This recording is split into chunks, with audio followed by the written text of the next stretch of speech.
Hello, welcome everybody back to the Insider Galaxy podcast. I'm your host, Eric Hernandez. As always, we got to talk about our win over the weekend, which was a comeback win for the ages, I guess you can say. The Galaxy end up getting a 3-2 win against Kansas City, down 2-0 in the first half, completely dominated by Kansas City, and, almost felt like a reality check going into this game. Galaxy managed to come back, and we take the 3 points. Of course, we're going to talk about that, give our thoughts, give our opinions, and of course, we also have a preview for our upcoming match against the Seattle Sounders, so we'll talk about that as well. So we have that. We have a little bit of Galaxy news throughout the week, and should be a good conversation, should be a good episode. We're glad you're all here, and of course, I'm glad that he's here. With me, as always, is my co-host, LA Galaxy Central. How you doing, man? I'm doing pretty good. It's Wednesday. It's been a pretty good week. We're pretty close to Friday too, so it's been a pretty good week. I've enjoyed it. I think you're doing pretty well too, so yeah, it's been a pretty good week overall. Yeah, I mean, over the weekend, got a little bit sick, because of the weather kind of changed a little bit. Was a little cold. That kind of messed me up. But overall, I'm feeling okay. I don't know if I still sound sick. If I do apologize for anybody, listening. But, I should be good for today to talk about some, LA Galaxy soccer. But yeah, I mean, overall, the week was good. It's Wednesday. Wednesday is one of my favorite days because you're, one day closer to the weekend. It's the middle of the week. So, just got to survive Thursday. Then it's Friday, it's the weekend, everybody's happy, right? But, of course, week has been good. But let's talk about this game because obviously we had a game and it was, an electric game with the result that happened. Of course, like I said, a 3-2 win, a comeback win, being down 2-0. This was, something that I don't think, a lot of people expected once the 2-0 happened. Like I mentioned before, some sort of reality check. This could have been a reality check for the Galaxy. And, that's what I was thinking, this was going to just be a game where we got humbled, come back down to earth. And somehow the Galaxy managed to come back with a 3-2 win. And honestly, both halves could be two separate games. I mean, honestly, the first half was almost a different game compared to the other one. But let's try to divide this. Let's talk about the first half first. Like I said, we got dominated in this game. A lot of, unhappy, probably negative thoughts going in through that first half. But how'd you feel about the first half? What were your thoughts about that? Yeah, it felt like I was watching the 2023 Galaxy all over again. We concede cheap goals. We concede goals at bad times. We looked very flat offensively. The midfield looked disorganized. The back line looked disorganized. It looked like a very disorganized team out there, and we conceded goals at bad times. There's not really any positives to take away from the first half, and like you said, it kind of felt like a reality check, like we were coming back down to earth, and this team still has some of the problems we addressed that we had last season. And you figure, too, whenever we concede the first goal under Greg Vanny, we almost never win the game. It's only happened 2 times since he's taken over in his 3 years, and that was in 2021 opening day at Miami and 2022 decision day at Houston. So when we concede the first goal, it basically never happens. So at that point at halftime, my best case scenario was just 1 point from the game because, like I said, we never win when we concede the first goal. And yeah, that first half was really poor. I didn't even think we were going to get a point out of it. I didn't think that in the preview. I definitely didn't think that at halftime. And yeah, the first half, very, very rough game for sure. Kind of what you expected. Peter Vermees got the better of Greg Vanny. Sporting KC had the much better play. And it was just, you weren't feeling good going into halftime at all. Yeah, I mean, definitely. I mean, 2 goals off set pieces, again, has been a struggle for the Galaxy for who knows how long already. Got to fix that at some point. Hopefully they do. But yeah, 2 set piece goals just... in general for the team wasn't that great. Offensively, we weren't getting that many things going. We weren't getting any opportunities. Midfield was struggling in there. Kansas City really pressing on this team as well, just sort of like St. Louis, but they really were just, really disrupting this Galaxy team in the midfield. Defensively, we weren't that great as well. The fullbacks were struggling in this game as well. And just, overall, you look at that first half and you're like, man, not good at all. Not good at all in this game. And honestly, just, 2-0 down, I just, was kind of thinking to myself, well, how many more goals are we going to get scored on? This could probably be a 3-0 game or even a 4-0 game, even worse. This was at that point, I was just like, all right, then let's start thinking about why this team lost this game, why this team wasn't that great, on the road against Kansas City. And why they struggled. And again, you were thinking about that. Again, you mentioned the fact that, we got conceded first. We never win in those instances. Peter Vermees owns Greg Vanney. I mean, this was his first win, which we'll get into that. But this was his first win against Peter Vermees. So it's like you think about that at that time, and it's just like, yeah, you don't really expect that. The Galaxy to get a win at all. I mean, going into that second half, I mean, do you even think that could this Galaxy team even get a point, on the road or, at that point? But yeah, first half was just bad. Second half obviously was a completely different story. We managed to turn it on, slowly come back into this game, creating more chances. And at that point, we get the goal. And there was a little bit of hope in this game. And then that's when everything starts going in a span of 8 minutes. Boom, 3-2. We managed to get the win. But, I mean, honestly, like in that second half, I mean, did you even think about this Galaxy team even coming back? Did you think about the possibility for that?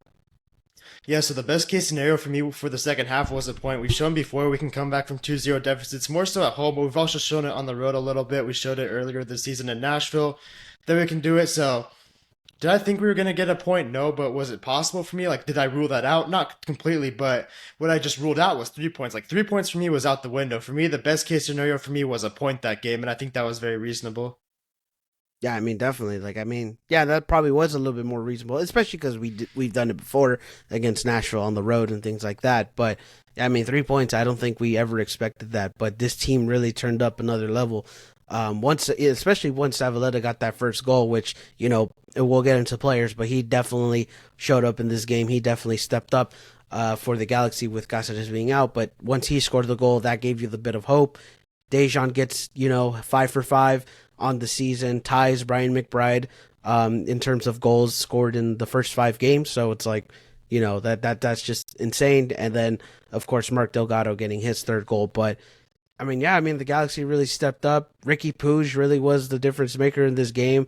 That guy just turned it up. And again, we'll talk about players, but he just really turned it up in this game and really was my MVP of this game in terms of just what he did. But, yeah, I mean, 3-2. Don't think anybody expected that in this game, but yeah, I mean, honestly, like it's crazy to think about it because we mentioned before last year, like we were getting scored on within 8 minutes, 10 minutes, 3 goals, right? And then now we're doing that to opponents, which is crazy to think about this Galaxy team doing that. But I mean, honestly, it's great that they came back. It's great to see the team just have that resilience within the season. I guess you can say, like they just have that resilience built in them, something that they haven't had last year. And honestly, it's great to see. And honestly, yeah, I mean, 3 points on the road against a very tough Kansas City team, like that's a really good thing to see.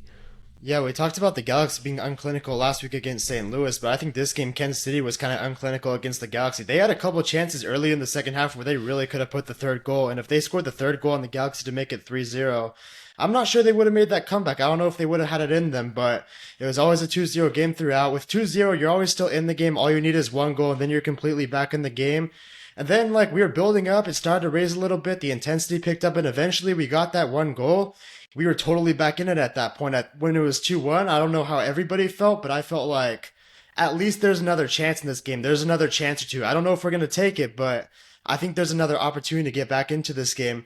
And it's crazy how it happened so quick because, like, just 1 minute later, Ricky Puig slips in Dejan Joveljic with a great through ball. Joveljic scores, unfortunately offsides, but I mean, you would think that's a real warning sign for Kansas City. Like, hey, like right now we have to pick it up or else we're going to concede that equalizer, and it's definitely coming. But even crazier, which is something that I found really funny, I don't know what you think about it, is not only 1 minute after that offside goal, the Galaxy got the equalizer, Kansas City allowed the exact same play to happen, which was just crazy to me.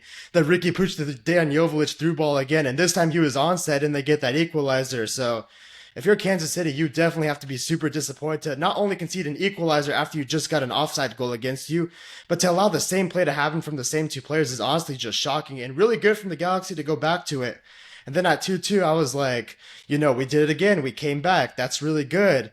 There's still like 15 minutes plus stoppage time in the game. And I was like, no way they're going to actually get 3 points. We always just settle for the point when we make these comebacks. We never get 3 points when we concede the first goal.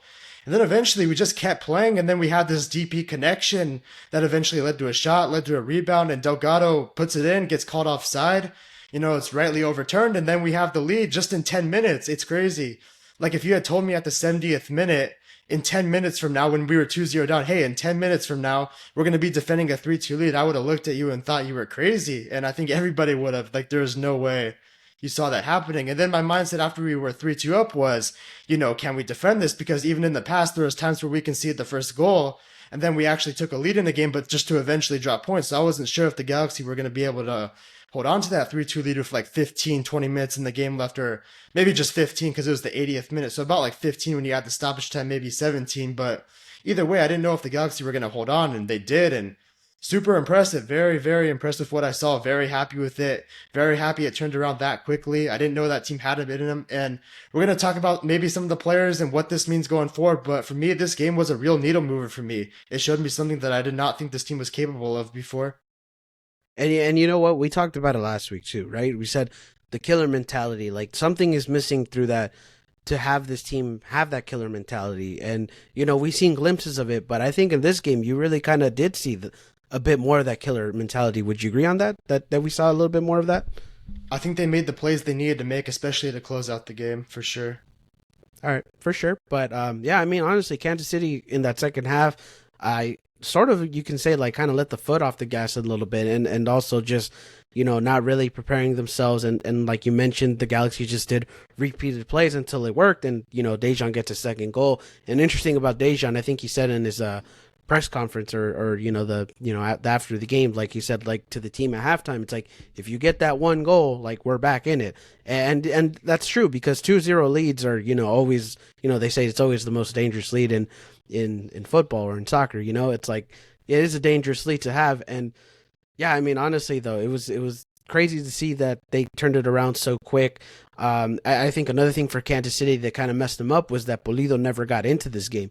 Pulido had a rough game for Kansas City, and if he would have gotten into this game, that would have changed the whole, complexity of the game. Not having Johnny Russell changed the game for sure. If he was in there, that who knows what would have happened there.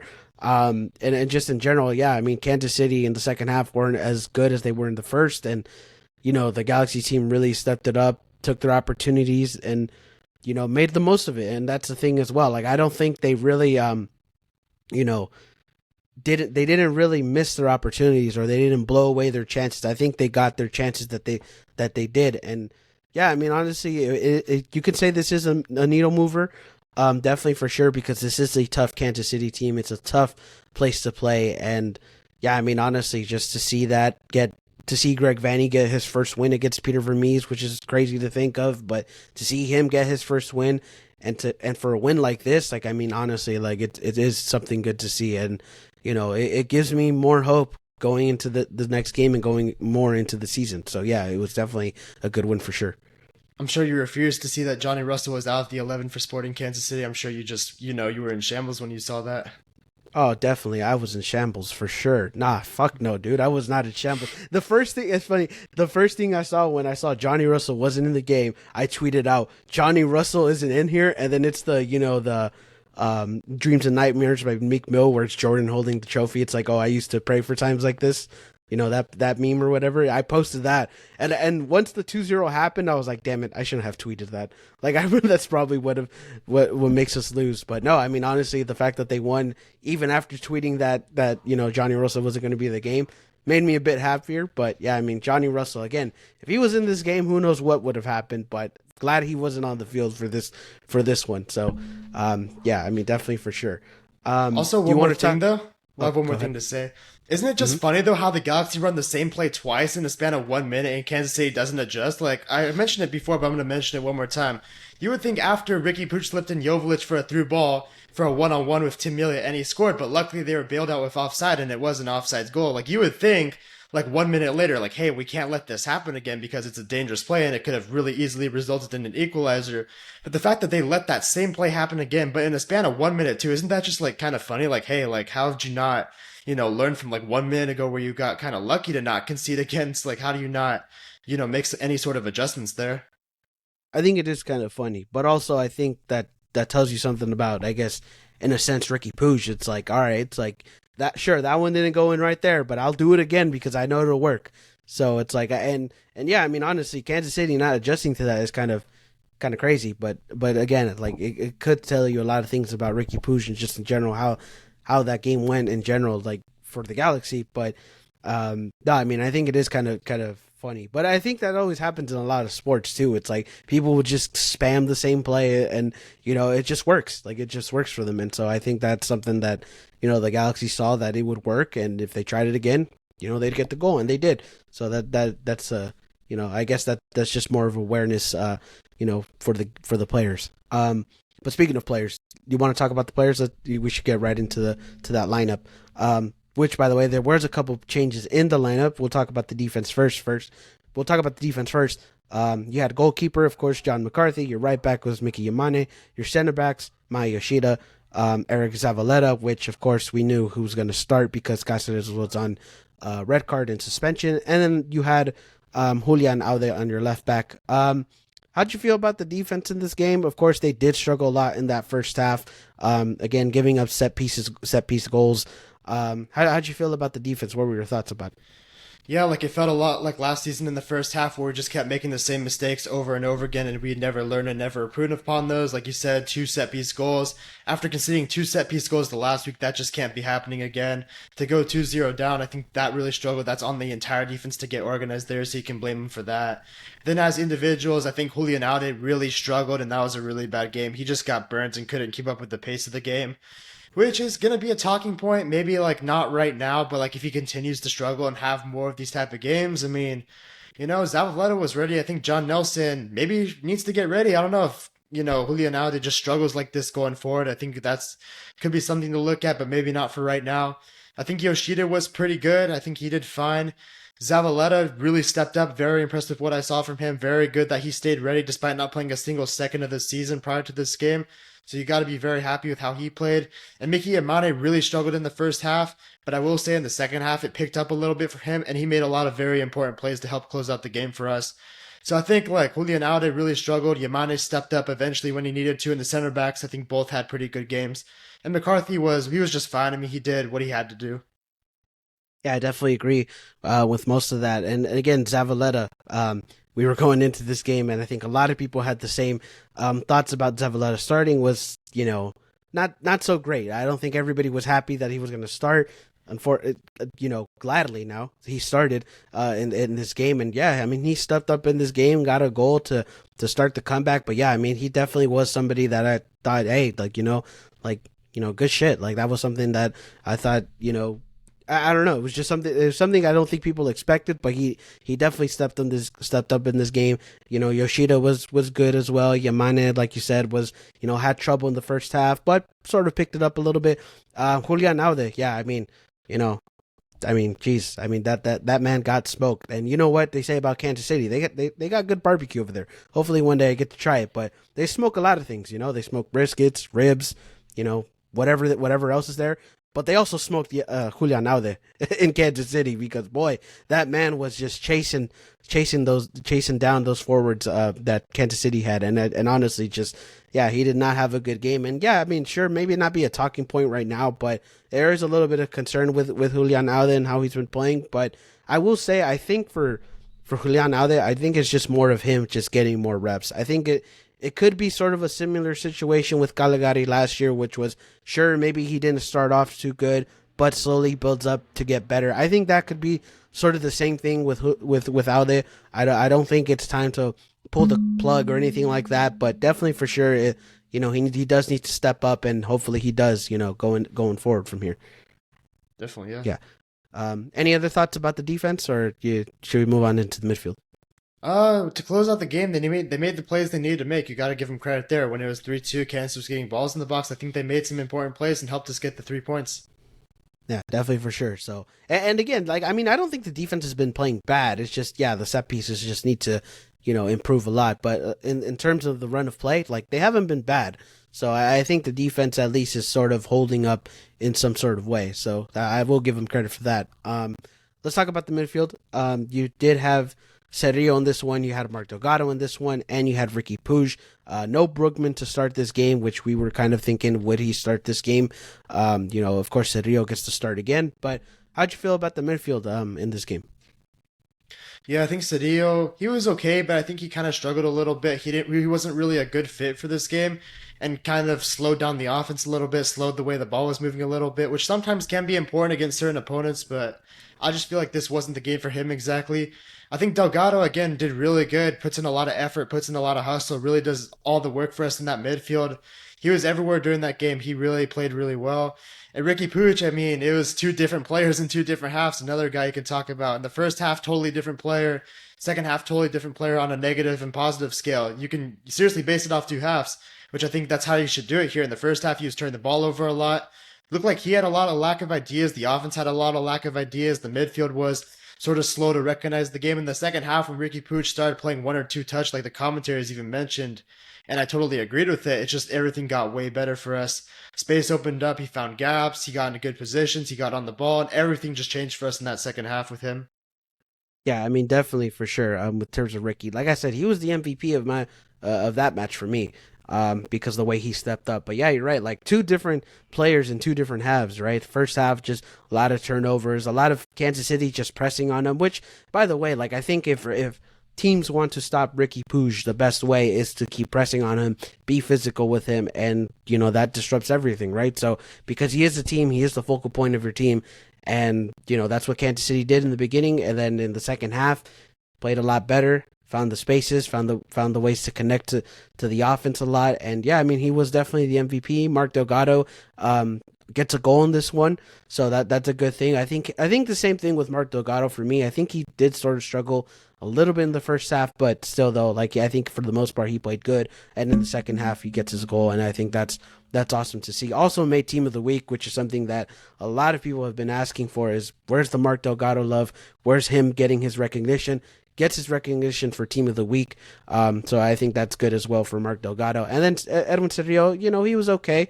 I think, yeah, he did struggle, but, I guess, just wasn't his best game, I guess, in a sense. But, yeah, I mean, I guess he was all right. Wasn't terrible, I guess you can say, if you want me to say that. But, yeah, I mean, midfield, I mean, in a sense, for both halves, completely different story, but way to pick it up again for Ricky and just completely dominating that game in the second half.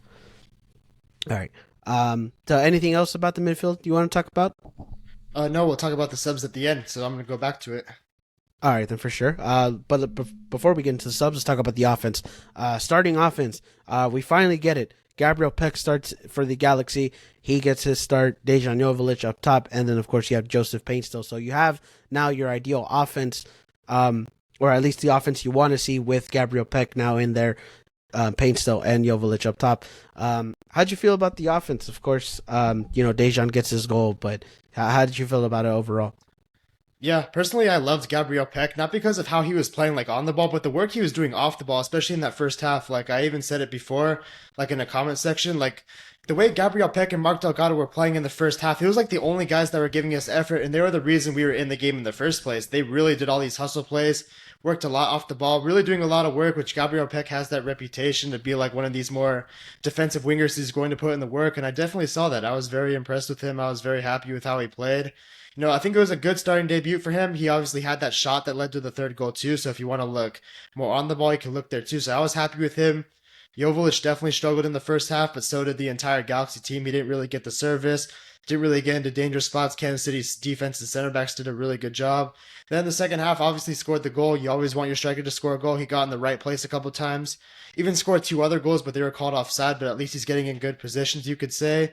And Joseph Pansel, I think, struggled a little more in this game compared to what we saw in St. Louis, but I also think Kansas City did a pretty good job on him, marking him and getting him out of the game a little bit. I don't think we found him as much as we possibly could have. But I think Pansel will bounce back. I think we can find ways to get him more involved. But yeah, I mean, the offense, you could say, for like a majority of the game didn't have that big of an impact, but for a 10-minute stretch, really was just clicking on all cylinders. Yeah, I agree on that as well. In terms of Gabriel Peck, yeah, I mean, I think he was. I liked what I saw. You're right. I like the effort. I like what I saw from him. Probably an overall, probably wasn't like something that out like wowed you, I guess, in a sense. But from what you saw and the effort that you saw, like it was good from Gabriel Peck. Again, gets the shot. Should really be an assist in for that stat. But I mean, I guess they didn't call it because Mila ended up getting like his fingertips on that ball, which is kind of stupid. But regardless, Gabriel Peck, converts or contributes to the goal to the winning goal. So you got to see that as well. So yeah, Peck, I like what I saw. Hopefully we start. He's gonna have to keep starting now, but hopefully he just keeps building from here on out. Dejan, I think he looked. A lot of people just questioned Dejan in a lot of things, and I think this game kind of. He showed a lot more improvement. I think you're right. He got into the right spots. Fortunately, some of them were offsides, which I mean, I guess they weren't the right spots because he was offsides. But still, though, every opportunity he got, he looked good. And his goal, I think, people say like, oh, he's not clinical. He's not, or he needs to be more clinical and things like that. I think that goal that he made was very where you saw him being clinical. Like, I mean, the touch that he had, the control that he had with the ball to just, get that second goal, I think was really good. And honestly, Dejan was one of his better games, even though he didn't have a lot. Like, you didn't see him shoot a lot because of the first half and things like that. But still, though, I think this was one of his better games, and Dejan played very well, at least in the second half. Joseph Payne still, yeah, we didn't really see him as much in this game. Was maybe not quiet, but in some moments was a little quiet. But, yeah, Joseph Payne still probably wasn't his best game, but, obviously this game doesn't define, how he is as a player. So, hopefully next week, that's where we see a little bit more of the, he bounces back, and he will bounce back. I mean, Joseph Payne still has had his moments, and he will have his chances again. But yeah. Any other points about the offense? I mean, yeah, 3 goals in 8 minutes. What can you really say about that? Just having that stretch makes you feel like you're never out of a game, right? Obviously, 3 goals in like 8 or 9 minutes isn't sustainable, but you have that in the back of your mind. You feel like you can always get back into a game at some point if you just get that 1 goal. Right. Yeah. I mean, yeah. Whenever you get that one goal, the win is all you need, right? So, and another thing too, it's like I feel like the Galaxy kind of like, whenever they make these comebacks, it's not like in the dire minutes. It's not like in the 80th minute or anything like that. Like they kind of get it going like early on in the first half, I guess, or in the second half, excuse me. So it's like, yeah, like once they get that goal, it's like, man, there's still like 20 minutes or 25 minutes left of this game. Like there's still a lot of time where this team could make a comeback. And I think that's what's kind of also like interesting about how the Galaxy's been playing, in this, or well, at least when they do these comebacks. But yeah, I mean, honestly though, like, yeah, crazy to see these comebacks, but also I think you would agree that the Galaxy need to do better into not getting in these situations. And I think that's another thing as well. It's like, sure, the comeback was great. Sure, we got 3 points, but by no means should you be losing 2-0 and having these, I guess, simple mistakes or these mistakes, these reoccurring mistakes that we always have. So, I mean, I think that's another thing, though, if you want to look at it with this win. It's like, sure, we got the win, but also you can't be in these moments where we need to come back. And I think you could agree on that as well. Yeah, but it's important you show that you can, though. Yeah, I mean, no, true. I mean, don't get me wrong. I like the resilience from the team. I like the, I guess you can say the comeback, call them the comeback boys in a sense. It's like, yeah, you like the fact that you see that, but also in the sense like you'd still got to make sure you got to do it right away. Try to put these teams as soon as you put these teams out as soon as you can. You know what I mean? But no, I mean, still though, I mean, you can't be mad about the comeback. You can't be mad about 3 points at the end of the day. Also subs. Of course, how'd you feel about the subs? In this game. Yeah, I mean, 3rd game in a row, Gaston Brugman goes in the game. It completely changes the Galaxy. Like, not trying to knock down Edwin Sadu and everything. I think he's a really good young player, a really good backup center defensive midfielder. But when Gaston Brugman goes in for the Galaxy, he just completely changes the game. And you saw it once again. He breaks lines. He makes some of those more riskier passes, like the commentators mentioned during that game. And I think he just helps Ricky Puig a lot too. I think they work really well together. I think that midfield 3 has really good chemistry together, and you saw what it means for the offense. You saw what it means for the midfield. And I think Gaston Brugman going into this week has to be a starter. Like, maybe he can't go 90 minutes because he's still getting match fit, trying to come off his injury. But if he can go like 60, 70 minutes, and then we put on Edwin Sadeo, I think you can live with that, and I think you can be happy with that. And I think it's a player that we need to see start soon because he really makes this team a lot better in the midfield and attack. Yeah, I mean, definitely for sure. And yeah, it's not a knock on Cerrillo. And if anything, like we've mentioned about that position in general, it's like, even if you start Brugman, it's like, and then you have Cerrillo come off the bench, that's still not a bad thing. So it's like, but I think, yeah, you're right. With the advantage that Brugman has is really the chemistry. Like, and we've mentioned it before, the chemistry between those 3 is just, it's great. Like that's what makes that midfield. And, having Gaston back in there, is going to help that team. And I think, and of course we'll talk about Seattle, later in the episode. But of course, I think this next game is a good opportunity to get him that start and to get him those chances as well. Because after Seattle, I mean, starting with Seattle, really, there's going to be a stretch of games where it's going to be, very difficult. But if you get Gaston Brugman in a game like against Seattle, I think that's going to help him in general. But yeah, subs were, they were okay. Diego Fagundes had some opportunities where we thought, man, like, how are those not goals? But at least he looked, dangerous on that. And him coming off the bench didn't look bad. But, I mean, he had those opportunities, man, to get even more goals. But unfortunately, that wasn't the case. But yeah, I mean, that was another sub. Miguel Berry went in. He was Miguel Berry, I guess you can say. And, yeah, I mean, subs were okay, but yeah, I mean, Diego Fagundes is probably the one where you're like, man, you could have gotten a couple goals out of that one.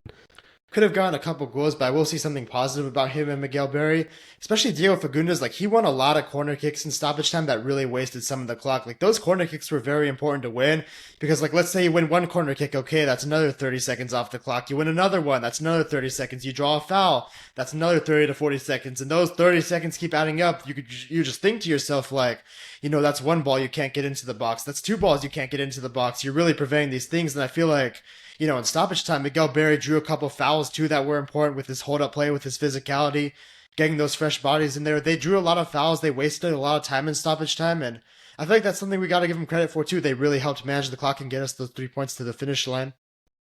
Yeah, I mean, yeah, definitely for sure. Like, that obviously they had their chances, and yeah, I mean, they ultimately, I guess you could say, held the game down, try to reduce Kansas City from them getting that tying goal, and yeah, I mean, again, still, and that's another thing too, though. At least we still looked dangerous even when making those subs. Like I said, Diego Fagundes still, despite those chances being like, I guess, missed opportunities, like you were still making those chances, and I think that's something that, another good thing for the Galaxy is that you're not letting your foot off the gas. You're not, slowing it down or saying like, hey, we got 3-2, let's just defend the rest of the time. It's like, no, let's keep getting the goal. Let's try to, really seal this game out. And even though they didn't get that extra goal, they still, managed to waste the time. They managed to get those corners, and ultimately that also helped us as well. So yeah, I mean, of course the subs were okay, and if you want to go deeper into that, like, yeah, I mean, they had some good, good things that they had going as well. But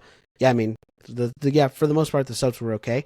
But yeah, anything else you want to say about the players? Anything about about coaching? How'd you feel about Greg Vanney in this one? Because obviously, again, two different halves. But how'd you feel about Greg Vanney overall in this game? I don't really know what to say, honestly. Like, I feel like in the first half it wasn't very good. He got out coached. Peter Vermees had his number. I just feel like it wasn't a coaching game. I just feel like with the Brugman sub just changed everything. It changed the way we play. It changed the passes he made. It changed the way Ricky Pooch played. It changed the way the offense looked. And once the offense started clicking and we had momentum, I think it was more of a player's game because after we got that first goal, then the defense started defending harder. Then the midfield started pressing more. The offense started clicking more. I think it was just more of a players and Gaston Brugman type of game, not really a Greg Vanney sort of type of game. I think St. Louis, I put more on Greg Vanney because of some of the tactics and some of the subs, but I think this game was just more on the players, honestly, not really the coaches much. Yeah, fair enough. I can see that as well. I mean, obviously, Greg Vanney just completely got out coached in the first half. I mean, there's no debating that one. But yeah, I mean, honestly, yeah, I would agree. It's like maybe it wasn't entirely on Greg Vanney. Sure, he made the subs that he needed to make, but I mean, as a coach, you should be able to make those subs, the right subs, right? So, honestly, yeah, I mean, Greg Vanney, I mean, yeah, I mean, I guess it was okay in a sense, but definitely for sure, first half was out coached by Peter Vermees, like always, and but the good thing is he gets his first win off of Peter Vermees, so I guess that's a good thing for him, in a sense. But yeah, I mean, coaching I guess was okay. But anyways, yeah. Any other points you want to take from the game, or anything? Any other final points you want to take? Yeah, I have one more point for the game. Isn't it just a massive relief on the back and just like kind of the monkey off the back a little bit that we finally won a game when we conceded the first goal? Because really under Greg Vanney, it's been really bad. Like I mentioned before, we only had 2 wins in 3 years under Greg Vanney when we conceded the first goal. And the fact that now we won a game when conceding the first goal, and we did it kind of early in the season, just gives you confidence that if we do concede the first goal again, like we have the opportunity to get back into the game. Because I always felt like whenever the Galaxy conceded the first goal, they were always just kind of out of the game. I knew they weren't going to get back in it, or if they did get back in it, I just knew they'd have to settle for a point, which would mean 2 points lost at times. So now that we actually got a full 3 points when conceding the first goal, I just don't think that means something for this game. I think that means something going forward too. I mean, yeah, definitely gives you more confidence. It definitely boosts up the morale of this team, knowing that they can do that, right? And like again, like going into this season, we knew that there was going to be a difference with this team. We just didn't know what it was, and now we're seeing the differences. We're seeing the glimpses of hope that this Galaxy team is showing us, and a lot of good and positive things. Obviously, is there a lot more work to be done? Of course there is. I mean, we're only 5 weeks into the season, going into week 6, so there's obviously a lot of things that need to be done. But of course, the things you're seeing like this comeback and what this team, the confidence in this team and just how they feel within their mentality. So it's like, yeah, obviously you're seeing good things out of that, and I think it should be positive going forward in the season, and they just keep feeding off of this momentum, and hopefully that goes into this Saturday as well. But yeah, I mean, obviously, again though, this game crazy, didn't expect the comeback win, but we get the 3 points, and I think that's just fantastic to see. One more question for Any you. other? Oh, go ahead. Would you say this game's kind of a needle mover for you? Like a game where you didn't think this team was capable of doing that. Now, not only this game, but also going forward, you just have a little bit more belief in this team. Like if they do concede the first goal, you remember Oh, this Kansas City game and saying like, yeah, they can get back into it. It's not like oh, last season where we didn't win a single game where we conceded the first goal. Or if we're down like maybe 2 or 3 goals, like we scored 3 goals in 8 minutes. Yeah, that's not sustainable, obviously, but you have in the back of your mind like, hey, we're capable of doing this now. Where I just think before, like obviously last season was really bad, but even part of this season, you didn't really know what to expect. And now that you actually got that win conceding the first goal, and you got those 3 goals in under 10 minutes, now you just have this certain belief with this team, like, hey, no matter what circumstances we're in, obviously you want to score the first goal, you want to have full control of a game. That's ideal for everybody, but it just feels like now we can win games in different ways a little bit. You finally got that first one off your back, and I think that's very important, not only for this game, because 3 points on the road is definitely important. It can go a long way, but also throughout the entire season, that's a big result to get. no, I mean, yeah, it's a needle mover, and not only just this comeback, right? Because obviously, when you look at the comebacks that we did against Nashville and St. Louis, yes, they were ties, but you're at least were like, okay, at least you didn't lose those games. Like at least That was more you Nashville, find a though. yeah. No, but even then with St. Louis, like like think about those times where just St. Louis just kept scoring. How many? Think about last year. This team probably would have been down once they scored again and things like that. But in general, though, like even though St. Louis is a little more disappointing with those two ties, you're at least like, okay, they can come back and at least get some sort of a tie. At least give fight and resilience. It's just a matter of can they win it when they're down like that. And I think yes, that makes this game a needle mover because they were down. They did come back and they did win the points and on the road as well. That's a very difficult thing to do.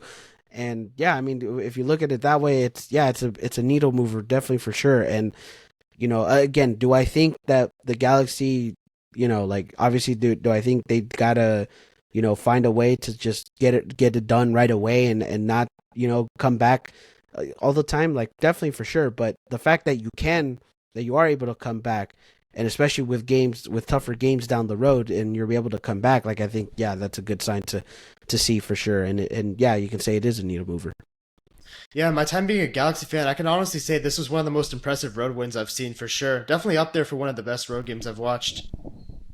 Yeah, in recent memory, definitely for sure. I can't think of one that was just like, oh yeah, like this one is so much better. But definitely, yeah, in recent memory, this has probably been one of the best away games so far for the Galaxy. Um, but yeah, and honestly, this has been the most impressive win for the Galaxy this season, even though we've only had two. But yeah, definitely impressive win.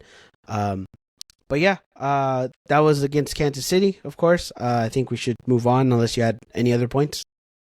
No, very good result. Very happy with it. Very happy we got the full 3 points. I think this game can help us going forward, and I was very excited when we got to the final whistle with those 3 points after being trailing 2-0 throughout the whole game. Yeah, definitely. Once that whistle blew, you were definitely, definitely happy that you got those 3 points. But yeah. Let's move on. Again, that was Kansas City. Great win. Hopefully, we build off that momentum. But let's get into some Galaxy news. Big news that happened this early this week.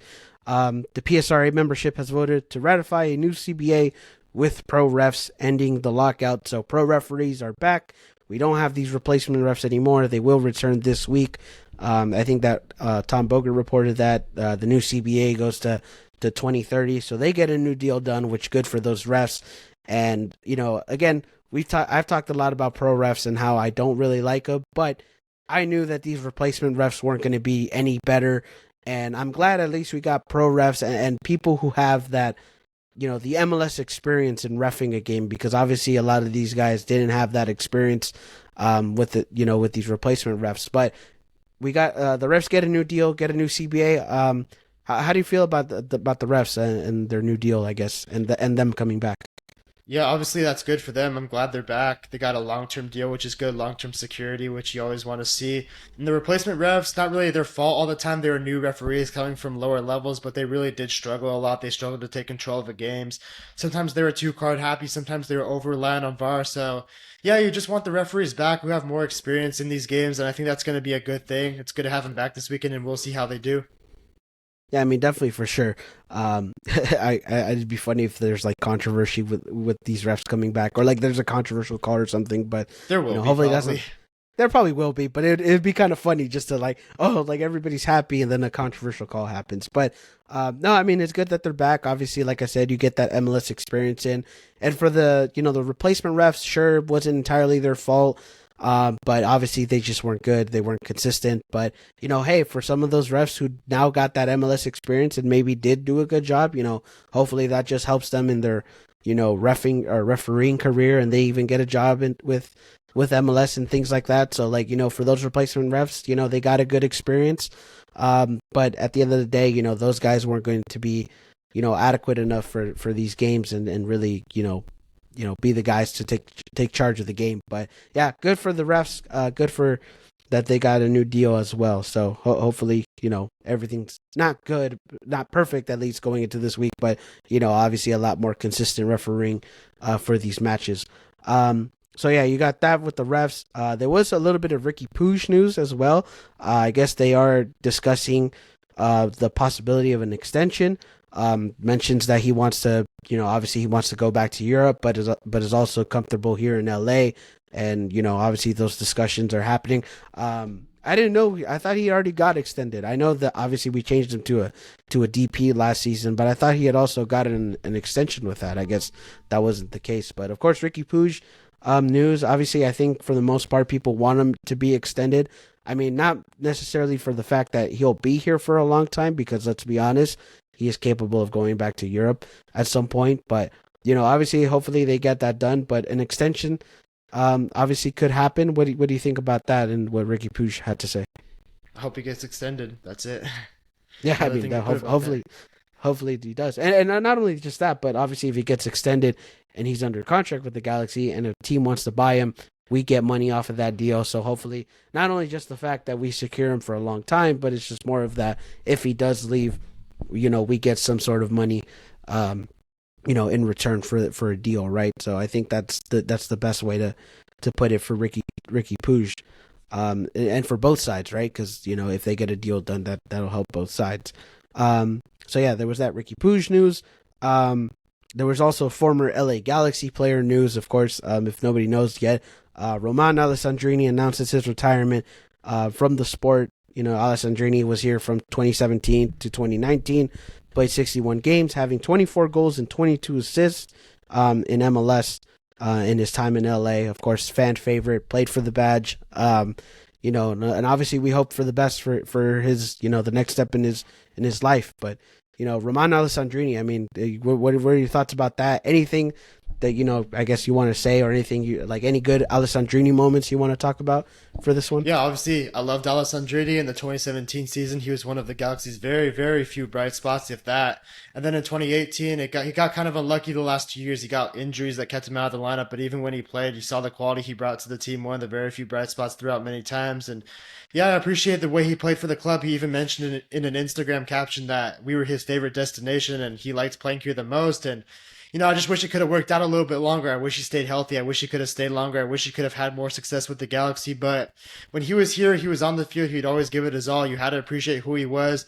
I think him and Jelle Van Damme are two fan favorites that every Galaxy fan is always going to love. So through those kind of 2017, 2018 teams. So yeah, I really liked Alessandrini. I wish him luck in his retirement and congrats on a great career. Yeah, I mean, definitely. We wish him the best of luck, and yeah, I mean, honestly, like Alessandrini and you mentioned, Van Damme. It's like those two guys were like, man, like if you were to put them in a team where, like, or for example, this team where we're playing good, right? It's like think about how much that would make a difference or how that would feel good for them knowing that they could have won something here, but unfortunately they weren't here for the good years, but they did give us some good moments, good memories, and Alessandrini was, yeah, I mean, it sucks that he got injured, during those final years, but um, you know, he was still a good player, still was someone who cared for this team, cared for the club. Not like a lot of players who come in here, at least during that era where they were just kind of here to be here. But Alessandrini wanted to be here, so that I think that's what makes the difference from it. I think the agents actually called players to come in here. Remember that story? Or there's Well, something yeah, similar to that, where well, that's true. like Mike Siani's agent would call the Galaxy and say like, "Yo, we need a contract," and they're like, "All right." Like, okay. Yeah, I think that's what yeah. happened Oh, actually. Like, I don't know. yeah. Yeah. We need a center back. Yeah, the whole scouting department. Their scouting that they would do for players. Yeah, like that. Yeah, that was the old scouting that we would do. But yeah, I mean, Alessandrini was more like, yeah, I want to be here. I want to play here. And yeah, I mean, we're glad that he was a player like that, because we haven't seen a lot of those in recent years. But he was one of those guys who did give it their all. And it's unfortunate that it didn't last any longer. But still, though, we're glad that it happened. But yeah, Roman Alessandrini retires. We wish him the best of luck.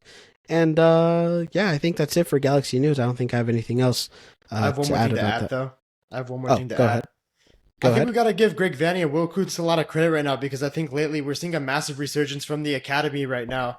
Like we saw Alex Alcala go into the Manchester City academy program and overall program in general. We saw like Pablo, what's his name? Paulo something Rudalari. I can't pronounce his name. Yeah, I know who you're talking about, but yes, Yeah, go ahead. like he was on the LA Galaxy Academy MLS Next winning team, and then they sent him to Feyenoord, which is a really good club in Europe. And now you're seeing a player, I don't know his name, I kind of can't remember it off the top of my head, but there's a 14-year-old LA Galaxy player from the academy rumored to go to Borussia Dortmund. So I just feel like right now the Galaxy are doing a really good job with their academy, a better job in the past. Like even last year they won an MLS Cup U17 title, which is a really big deal, very important. Even so far this year under Will Kuntz's first year, Ventura County FC is 3-0. They look a lot better. They brought in a lot of good pieces. Last year, obviously, LA Galaxy 2 got destroyed in a lot of games, like 5-6-0. This season, they look a lot more competitive. It's very early on for them, but they look a lot better so far. A lot of optimism there. I just feel like overall, the Galaxy Academy is having a really good resurgence, and it's pretty exciting to see. We've got to keep seeing what happens with them. Yeah, definitely for sure. And when we talked about last year, right? And we said that like the whole Klein thing was really dripping down all the way down to the academy and through the second team, like all the negative stuff was going down the pyramid, or yeah, I guess down the pyramid, right? So it's like yeah, and obviously with Will Kuntz coming in, taking charge, and also, Greg Vanny working with Kuntz, like, that changed a lot of things for everybody, for Ventura County, for the LA Galaxy Academy. And yeah, I mean, obviously you could tell there's a different um I guess you could say vibe to everything, right? Or a different mindset for how things should work. And yeah, I mean, obviously it's good to see that some of our young players could possibly make the jump to Europe, or the fact that some of the Ventura County players are playing good, and possibly could jump into the first team maybe at some point. So it's like it's good to see that we're producing at the lower levels, and I think that's something that this team hasn't really done a lot, is take advantage of the academy, the people, the kids that you have inside your building, and hopefully, whoever that next player is could possibly be the next Galaxy player to help this team, or just in general a Galaxy player to go and make the jump abroad and become a great player over there. But definitely for sure, there's a lot of good things going in from top to bottom. I mean, a 14-year-old player getting rumored to Dortmund, though, that's just kind of crazy, though, right? Like 14 years old. And he looks really talented, too. Like, I saw some of his highlights with the LA Galaxy Academy. I know the Galaxy Academy is playing an Adidas Cup in Florida, which is a massive deal. You got academies all throughout the world playing there. Some of the best clubs in the world send their academies there. So I'm probably going to watch that. It's on Apple TV. That's going to be very interesting. I just feel like overall, like under Greg Vanney, like even when Greg Vanney first became the head coach, the first thing he mentioned was he always wanted to make the academy a lot stronger. And I think Will Kuntz agreed with him. He valued the young players. And I just feel like right now, like it's not like perfect right now or great. There's still a lot of steps to improvement, but you're seeing like a really big resurgence in the Galaxy Academy when sending players over to Europe, seeing a lot of development, and then even seeing Ventura County, they look a lot better right now compared to last season. Yeah, definitely they do. And even when you bring up like DTK, for example, he was a guy who also really wanted to make the pipeline for those academy guys to the first team, right? And once he left, like that nobody really cared about that. Nobody really put the effort for the academy and for the Galaxy, or not Galaxy 2, but Ventura County now.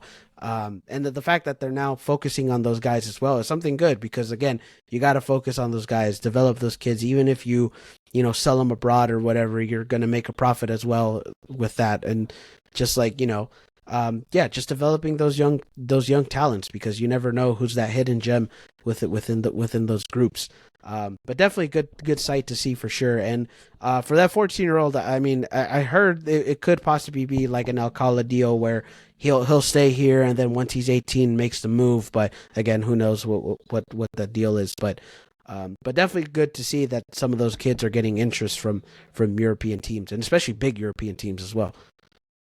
You would just like those players to sign on the first team, though, no? Like you would like Alcala to sign a first team Galaxy contract, or whoever that player is, the 14-year-old to sign a Galaxy contract. So eventually, like maybe they break into the MLS team, they do play well, then the Galaxy get a big chunk of money for them, like maybe $8-10 million for them, and that's a great profit for us just from signing a player on a homegrown deal. Like we signed a couple of homegrown deals, some of the players look promising, but you really want these guys who have European interest to be on your first team, because then you can get a lot of value for them, right? Like you want to try to offer them the contract at least. But at the same time, I do understand, because it's hard for these players to say no to a pre-contract with Man City or Dortmund. It's like, how could you really say no if that opportunity comes at yourself at such an early stage of your career? Yeah, but not only just that, because I think for example, the Alcala deal. Like if Man City somehow sells him to any other team, right? I think the Galaxy get a percentage of that sale. So it's not like the Galaxy are completely losing, everything Do from they though? these I haven't heard players. that actually. Did I they think even that get a was sale in the part. first place, or? I think they do get a percentage of the no. Like if Man City decides to sell Alcala, I think they do get some sort of like a percentage back. So I don't know. I forget the percentage. It's probably something small, but like even then, like getting that, like let's say like he gets sold for like $10 million or something. Like even that small percentage out of that 10 million is still a lot of money. So it's like, just in general though, it's not always like a bad thing sending these kids, even if they don't play for the first team. And even then, like let's say Man City was like, oh, okay, like he's been good here, but we need to see him develop more, and he loans him back to the Galaxy or something. You never know. It's like things like that. But still, though, like I mean, yeah, would you like to see some of those players on the first team? Definitely, for sure. But also it's not a bad thing as well, sending those guys and getting some good, return from them as well. I mean, at the end of the day, it's also like in a sense, it is still a business. You still got to make some sort of money in a sense, but again, though, it's good to see. Oh, were you gonna say something? I mean, yeah, I had one more point though. It is kind of exciting to see a lot of our academy players getting linked to these big clubs. Like obviously, Alex went to Man City, and then Paulo went to Feyenoord, and now you have this 14-year-old kid going to Borussia Dortmund, all coming from the LA Galaxy Academy. Like this is a really big deal, and it's only going to get better hopefully as the academy gets stronger under Greg Vanney and Will Kuntz. Yeah, I mean, definitely for sure. Like, hopefully, it does get stronger, because it's still a good thing. It's still a good thing to see, those players get linked to those type of clubs. So, yeah, definitely for sure. It's good that we're developing them. But anyways, yeah, that was some Galaxy news. I think we should now go into our preview of Seattle, which is this week. Of course, we take on the Sounders.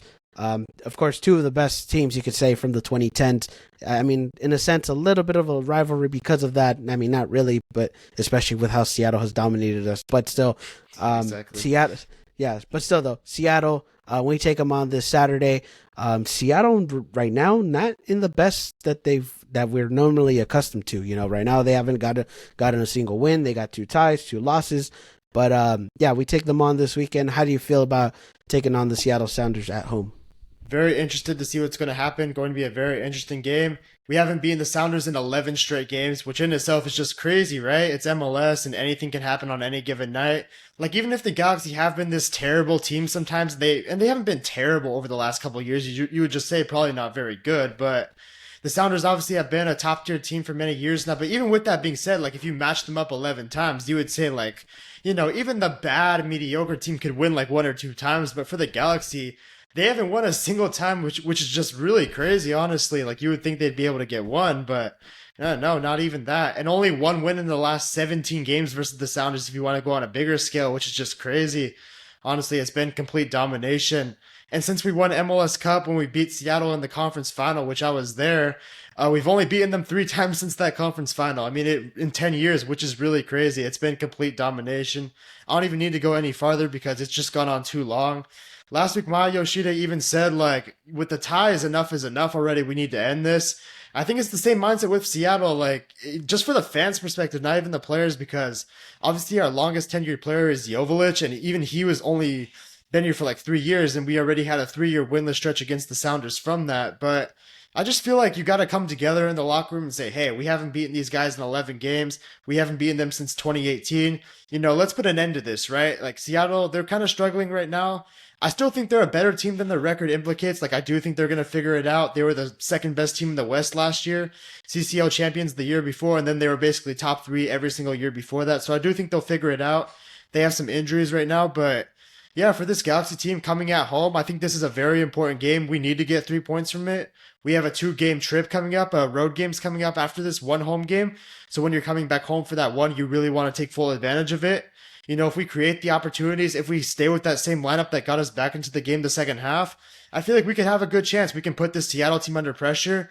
They have a really good defense. I think last year they were the best defensive team in the league last year. Same exact defense now. So it's not going to be easy to score. This is a game where the Galaxy have to be very clinical. They also have to be very careful offensively too, because we talk about guys like Johnny Russell, having better against the Galaxy's number.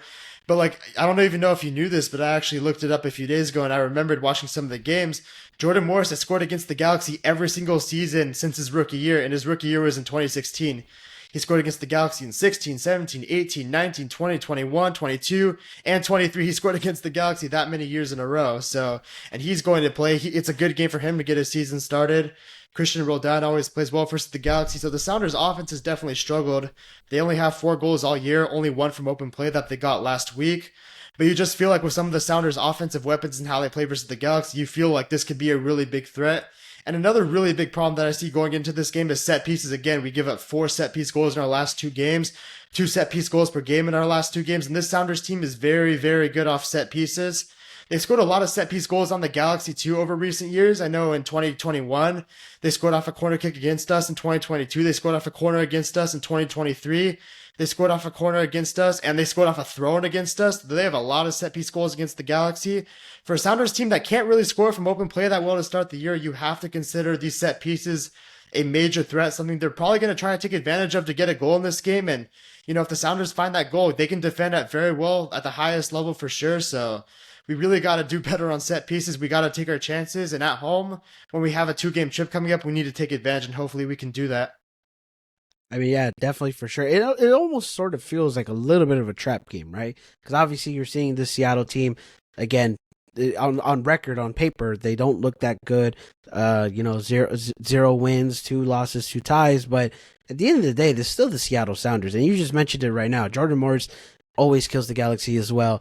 Haven't beaten them in 11 straight, games or whatever. I mean, we beat them in the Open Cup game, though. That's how it's not a trap game, though, right? Because, like, you're so, like, in the back of your mind, you know that you can't beat this team. So there's no way, like, in a trap game, you feel like you have to win and you're going to, like, play down to them. But you can't play down to a team that has completely dominated you that many times. So I wouldn't necessarily agree with the trap game sort of term you put out there. I mean, in a sense, it is, because it's like, sure, the Galaxy are. I'm pretty sure, maybe not every player, right? But like at least some, like in their back of their minds, are saying like, hey, we can put this team down. But like at the same time, it's not going to be an easy game, because this team always finds a way to compete with the Galaxy. This team always finds a way to beat the Galaxy, even at home. They've beaten us at home and or at Seattle. It's like that this team always finds a way. And I think, again, I think the players at least, I don't think they will, but at the same time, they got to be like, okay, let's not look at their record, and let's just play this game how we need to play it. And yeah, I mean, I don't know. It's like to me, it's like I'm not too confident um against the Seattle. I mean, going up against the Seattle team because again, they can just pull something out the rug, and and some of those injured guys that you mentioned, like they're some of those guys might be coming back this week as well, and it's just like this Seattle team could definitely for sure like beat us even if they're not looking as good. Like I feel like that's just how at least how I feel like that this team could possibly still find a way to beat us even if they don't look at their best right now.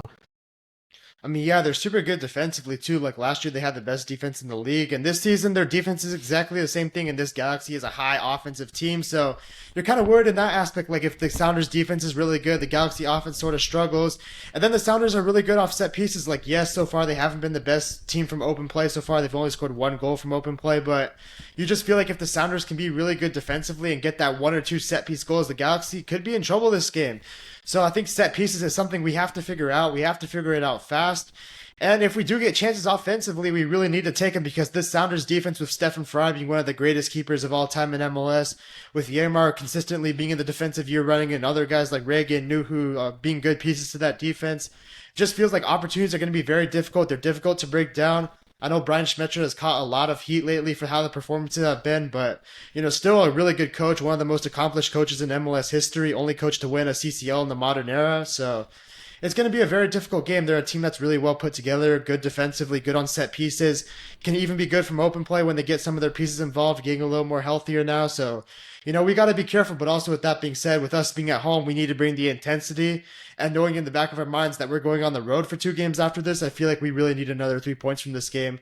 And one more thing, like we talked about, like building off something. I feel like the Galaxy under Greg Vanney have always really struggled to build off results too. Like there's the stat out there that we've never won 3 games in a row under Greg Vanney, which is not a very good stat.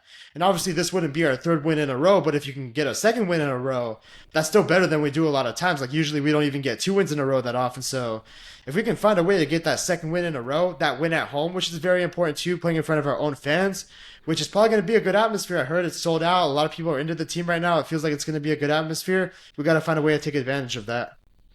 Oh yeah, definitely for sure. And that was another point I was going to bring up as well is that like being at home and again the fans are behind this team and and the players know that they're behind them and they got to feed off of that. They got to really bring it for us like for the fans and and we talked about Kansas City being a needle mover. I think if they beat Seattle as well, even if they're not that good good on paper like or at least on the record, it's like beating a Seattle at home is still in a sense a needle mover, like in a sense if they get those 3 points.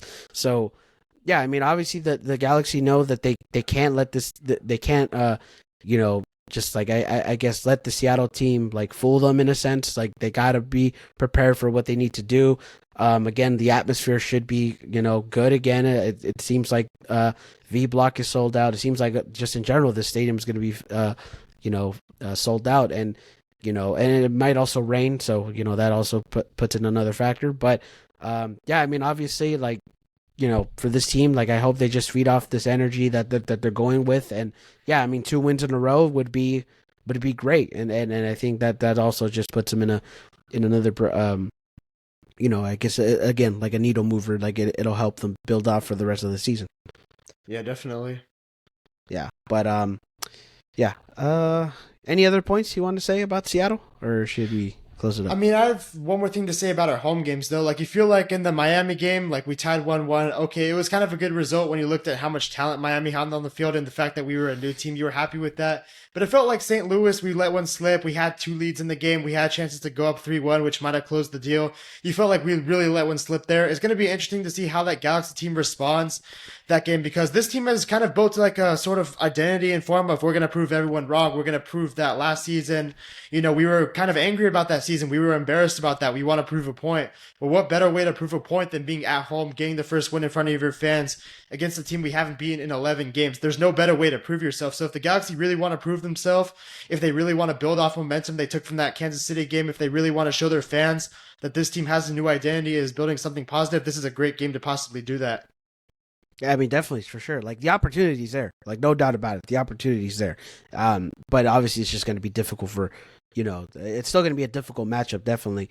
And yeah, I mean, obviously, like for this team, it's like yeah, they're on here to prove a point, and this is a game where if they win, they can definitely prove some points out there. And again, there was a lot of you know people who were kind of skeptical about the team maybe going into the season. There was a lot of MLS media and pundits maybe not so high on this team, but if they can definitely I guess just shut people's mouths up, then that's just going to be good for them, and they're going to keep feeding off of that. And again, that's what we also talk about killer mentality as well. It's like, sure, maybe it's not fully there yet, but they definitely have the right mindset into trying to get that killer mentality to really just try to shock the league in a sense, so definitely for sure this is going to be a good opportunity for them to really prove something. Yeah, take your chances. That's pretty much it. If you have a chance, we're gonna have to take it this game, especially against a defense like that. Yeah, definitely. And you know what? You mentioned St. Louis too as well. It's like I'm pretty sure they were pissed off about that whole 3-3 at the end of the day. And they were. I mean, you saw in the media conferences, but they were pissed off about it. They're definitely going to be like, "Hey, we can't just let that shit happen again. We got to win definitely at home in front of our fans." So, I think that St. Louis game also is going to feed off of the, going into this game. But yeah, any other final points you want to say about Seattle or just in general about the Galaxy? No, that'll do it. Hopefully, we get 2 wins in a row. Yeah, hopefully so. Like we always say, let's hope for the best. But yeah, Seattle, that'll be this week on Saturday at Dignity Hill Sports Park at 7:30 p.m. Hopefully, if you guys are there, let's rock the house, and I'll be there as well. I'll be there. You're gonna be there, so that's gonna be a good thing. Which, by the way, I wanted to meet up with you on the last home game for St. Louis. I didn't get a chance to do that, but hopefully, for this one we get to meet up again and chat up, right before the game. But yeah, I mean, it should be a good atmosphere going at home. By the way, how did you feel? I mean, I guess we talked about home atmospheres already, but I mean, at least the home atmospheres, they feel good so far within those first 2 games. Definitely, yeah. The energy has been there. The supporters groups have impact. I think the fans are more involved now. I think the DJs have been cool. It's been a good home start so far. You obviously want the win for sure, and you felt like a little bit frustrated with the St. Louis game just leaving the stadium. But yeah, the home atmosphere has definitely been really good. Hopefully, the players can deliver now. Yeah, definitely for sure. And like I said, the fans are going to be there this weekend, so hopefully we all turn it up and make it a party, I guess you could say. But yeah, yeah, that's going to be Saturday. And of course, that's going to be this episode. So we can't thank you guys enough for watching and listening. If you want to follow me at Insider Galaxy on Instagram, on Twitter, go follow LA Galaxy Central on Instagram. And yeah, any other final words you want to say to the listeners before we go? No, that'll do it. All right, then for sure. Let's move it on out. Be a friend, tell a friend about the podcast, whenever you're listening to this podcast. And we hope you all have a great rest of your day, rest of your night. And yeah, let's go get it this Saturday. Thank you guys, and peace up. 7 words.